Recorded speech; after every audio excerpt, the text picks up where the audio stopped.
The last story that we're going to talk about is a little bit different than the others. It's a little more somber and a little more serious, called The Popular Girl.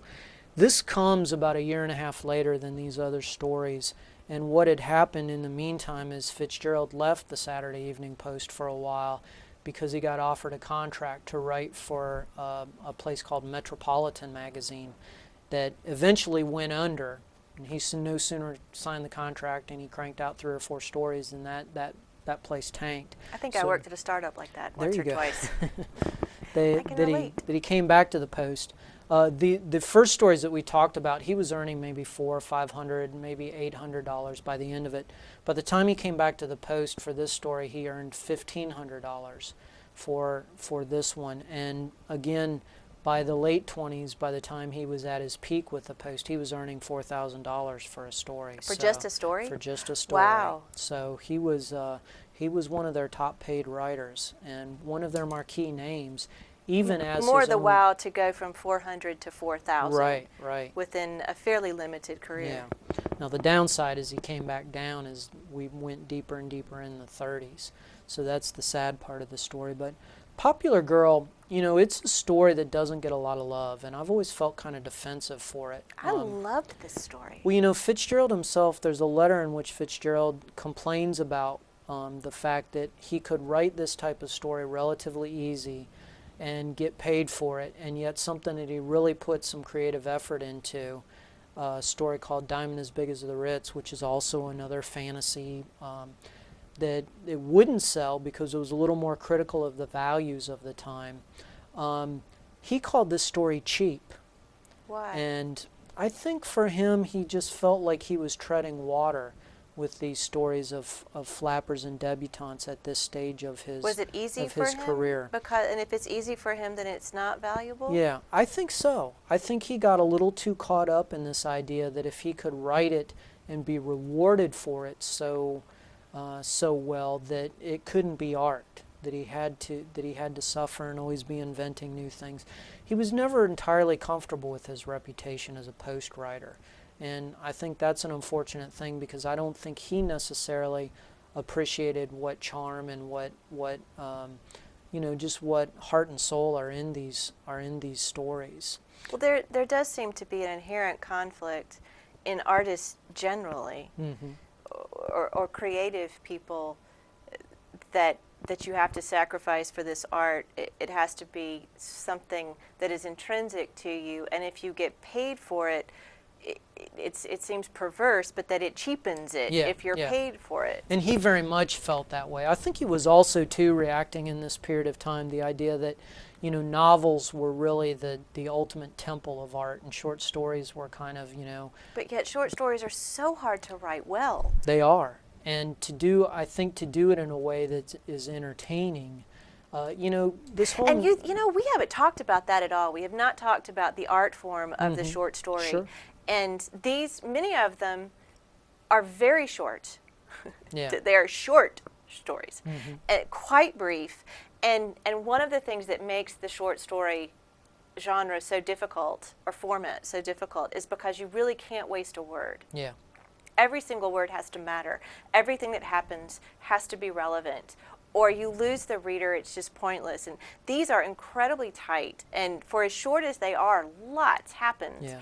And you learn, that's one of the things in this story that made me like it so much, is that the heroine, Yancey, has a fairly large arc of growth and maturation and self-awareness. Right. That's difficult to do in so few words. Yeah. This could easily be a novel of the length of Daisy Miller, and I think, if this story is cheap, then so is House of Mirth and Daisy Miller and all these stories. I would have read this one longer. Yeah. I would have been quite happy to see more of everything that happened Right. here. But then again, it's also a perfect package. It reminds me a little bit of the little blue box with the white. I mean, I love that. Speaking of, that's a great description. The Breakfast at Tiffany's. I did think a little bit of that story and its length, and this is a perfect little box. I think Fitzgerald struggled in some degrees with the awareness that his sensibility was essentially feminine,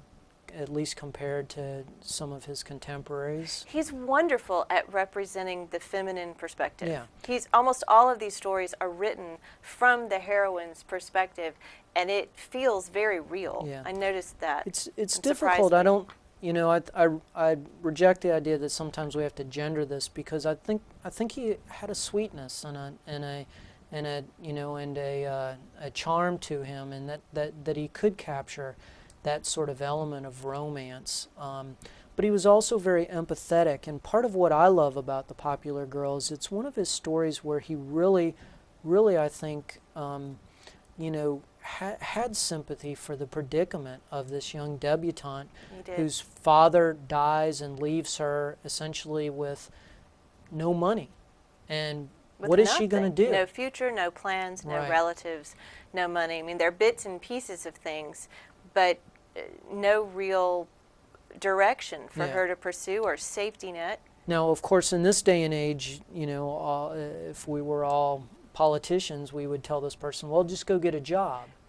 And he actually explains that. And that's another reason why I like this story so much. There are places where you question, well, why wouldn't she do this? Why wouldn't this work? And in a sentence or two, again, with that brevity and that conciseness and clarity of language, he explains why that is not an option for her.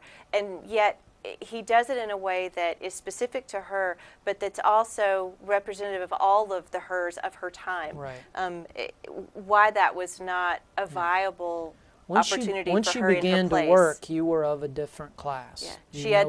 She would have to say goodbye to the life that she knew. You were no longer part of this social realm, and as much as we might mock that idea of class, that it does exist in our society. Well, but it goes back to another point we've made before. There's a desire to belong that runs through all of these stories, and that makes them universal in that idea that humans want to be part of a group, whatever that group actually is, whether it's a high school or debutante popularity group, or whether it's a family, or whether it's a region and culture. People want to belong. There's a safety and a sense of rightness. Yeah. And she wants to continue to belong in the world that she knows. Right. And it's not, in her case, it is not presented as class consciousness in quite the same way that it is in the other stories. Yeah. It's also a story that, again, is about games and about disguises, and part of what she's doing throughout the story is she's leading on. She's Scarlet. Okay. She's Scarlet taking the curtains down, and of course I think of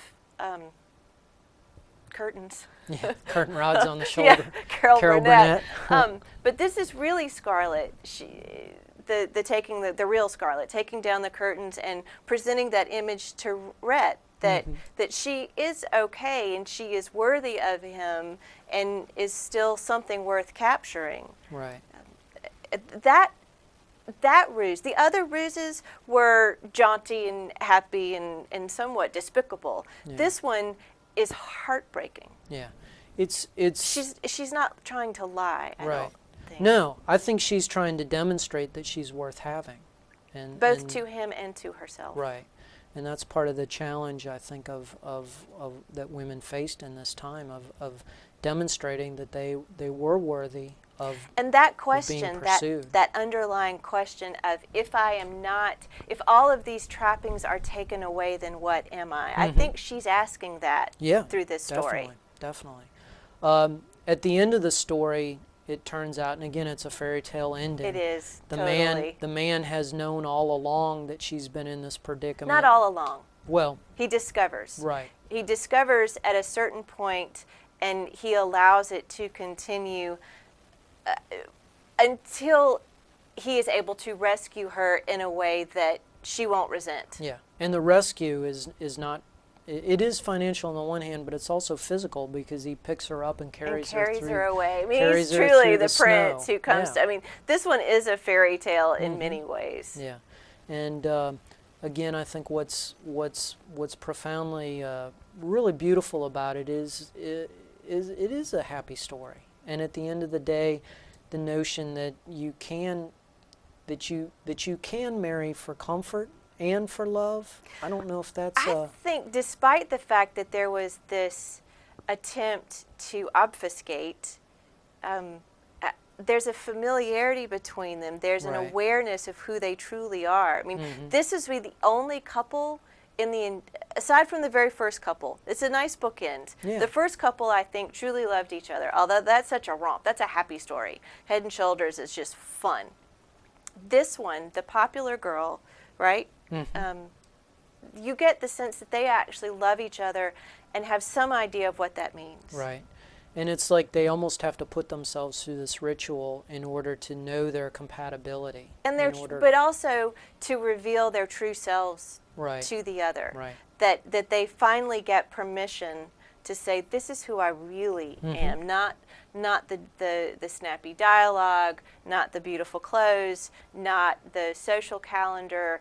This is who I really am, and is that okay? Yeah. And they both decide that that's really better than okay. Yeah. You know, every time I hit the part in the story where it's revealed that he knew she was in this predicament and that he is making sure she will be taken care of, you can just hear the audience go, oh, I did. And I mean, I think that's, oh, how sweet. There's nothing wrong with that. I think that's the sweetness well, there's of the nothing story. wrong with nice. There's nothing wrong with caring. There's nothing wrong with kindness. And I think maybe that's again there's more kindness in this story. Right.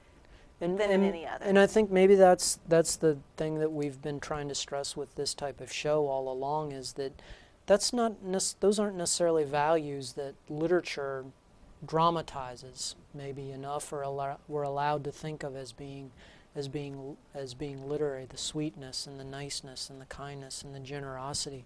Those should be values that we're able to celebrate just as much as we celebrate the darkness and the despair. I would hope so. I mean, I think a lot of us read for fun. Sure. And sometimes real life can be dark and despairing, and you want to go someplace else where everything does work out and everybody is nice to each other in the end. So I think that, you know, these stories are all... don't you think, I'm interrupting you just blatantly, but this is, I think, a good point to end on. Whatever point you were ending on, we'll maybe end later.